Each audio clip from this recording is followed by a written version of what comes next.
முக்கியமா தமிழ்நாடுன்னு எடுத்துக்கிட்டோம்னா, ஒருத்தனுக்கு ஒருத்தி அப்படிங்கிற கான்செப்ட்ட ஃபாலோ பண்றோம். ரொம்ப பெண்களுக்கு மதிப்பு குடுக்குறோம். கணவனே கண்கண்ட தெய்வம்னு நெறைய விஷயங்கள் அதிகமா இந்த மாரலி நம்ம ஃபாலோ பண்றது நம்ம தான் தமிழகத்துல. அதுவும் முக்கியமா காஞ்சிபுரம் இதுல முதலிடம் வகிக்குது அப்படின்னா, மேபி இந்த மாதிரியான மாரலி கன்ஸ்ட்ரக்ஷன்ஸ்லாம் இருக்கிறதுனால தான் இது அதிகமா இருக்கா? ஃபர்ஸ்ட் ஆஃப் ஆல் அந்த டேட்டாவே வந்து நம்மளுக்கு எந்த அளவுக்கு உண்மைன்னு தெரியாது. எத்தன பேரு ஒரிஜினல் அக்கவுண்ட்ட வச்சு இது மாரியான ஆப்ல வந்து லாகின் பண்ணுவாங்க. ரைட். இத்தனைக்கும் வந்து ஆஷ்லி மேடிசன் நெனைக்கிறேன் அந்த ஆப் பேரு.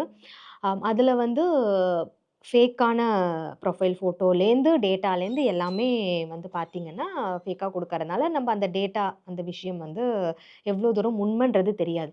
ஆனா, ஆ கவுன்சிலிங்லேயே வந்து பார்த்தீங்கன்னா, நெறைய பேரு மேரிடா இருக்கிறவங்களும், கமிட்டடா இருக்கிறவங்களுமே இந்த அடல்ட்ரி விஷயத்துல வந்து நெறைய இருக்கிற மாதிரியான கிளையண்ட்ஸ் வந்து நமக்கு வந்து இப்ப ரீசென்ட்டா வராங்க. எதனால இது நடக்குது? அந்த காலத்துலேருந்தே இந்த காலம் வரைக்கும் எதனால நடக்குது அப்டின்னா